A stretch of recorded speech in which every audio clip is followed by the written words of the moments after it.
I love headphones. I have a ton of different headphones, but the problem that every headphone has is that you have to plug it into an external source. A phone, something like this. You need to plug it into something to hear the music. So it got me thinking, what if the source was built into the headphone itself? What if I didn't have to plug the headphone into anything and it made music? So I have the perfect solution. The Fiio tape deck.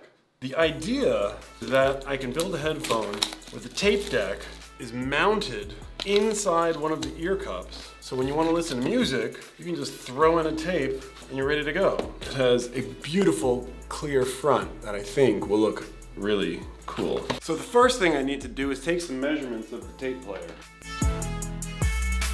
I also want to measure where the buttons are. And there's a volume knob, USB charging port, and of course the play button.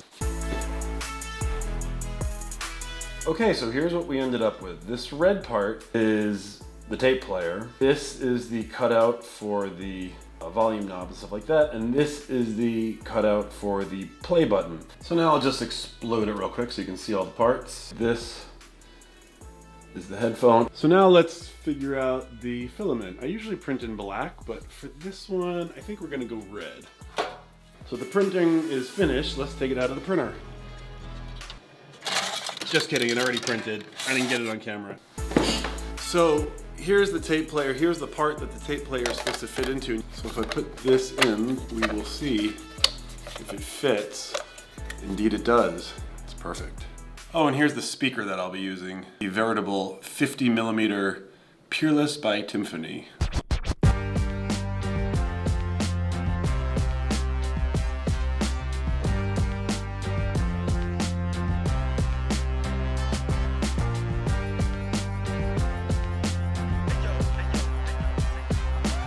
So the first speaker driver is soldered, and the next thing I do, plug it in and see if sound is coming out. And it is. Can I just point out how cool these look so far? They look like little bugs. Here is the headband we'll be using, and in theory, it should connect just like this. Okay, now for the moment of truth. Oh, that is gorgeous. How's that gonna look? Gonna look cool? Still needs an ear pad, some tuning, but I'm pretty psyched about it. Look at that. Ear pads, ear pads, ear pads.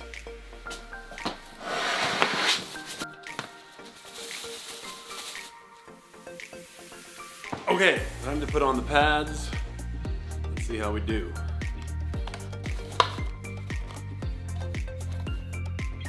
Yeah. All right, let's tune them, measure the frequency response, and listen to them. Okay, so I tuned it a little bit with different foams and materials, and I'm not gonna lie, the frequency response is amazing. I mean, I don't know if I'll go so far as to say amazing, but it's really good. There's a little bit of channel imbalance in the lower treble, probably because, well, there's a tape deck on one side. Check this out. Boom. A little bit of bass roll off. Here is your channel imbalance. It adheres to the target pretty good, so I'm happy. Now we just need to wire up the tape deck and see what it sounds like. Here's the cable I have. I wish it were a little shorter, but should do the job. Stereo cable on this end, so I'm gonna plug that into there. And then on the other end, we have the left and the right. Now, I could have done the wiring internally, or I could have had a shorter wire, but this will do the job. Wait, we're missing one thing. I know I have a tape in here somewhere.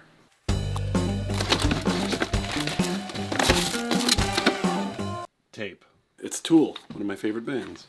I just had a thought. What do you do with the case? I need to design something to go on the other side of my ear that holds the case, so everyone can see what you're jamming out to. This should do the trick.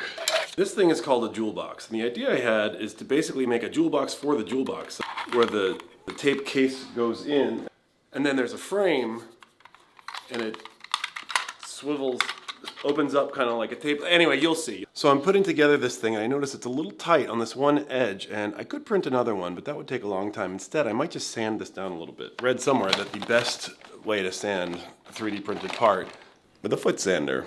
So we're gonna give it a try. It comes with so many sanding discs. Oh my gosh, this is the weirdest tool I have.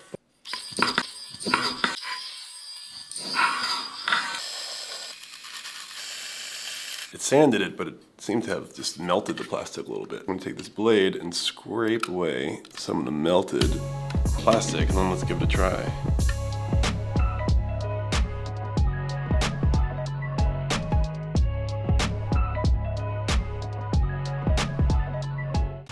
So it's looking really good.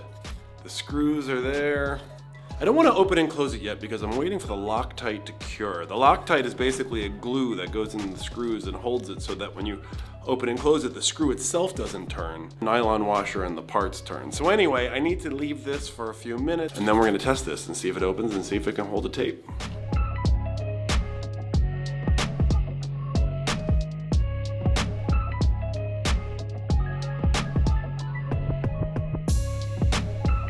Okay, so this is just about the greatest thing ever. On this side, you have the tape deck, and on this side, there's a little notch for your finger, and you can put your fingernail in there and open it up and just slide the tape in and out. You can also see the back of the speaker, which is pretty cool. Put it on. Oh my. I'm pretty happy with this so far. I used to have a lot of tapes, but I couldn't find any tapes anymore, so got this from eBay. Looks good.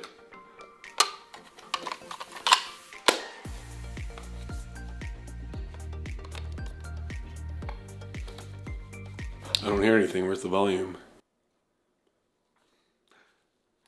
Oh my gosh. Can you see it turning? I'm hearing it, and it sounds really good. I mean, let me tell you what it sounds like.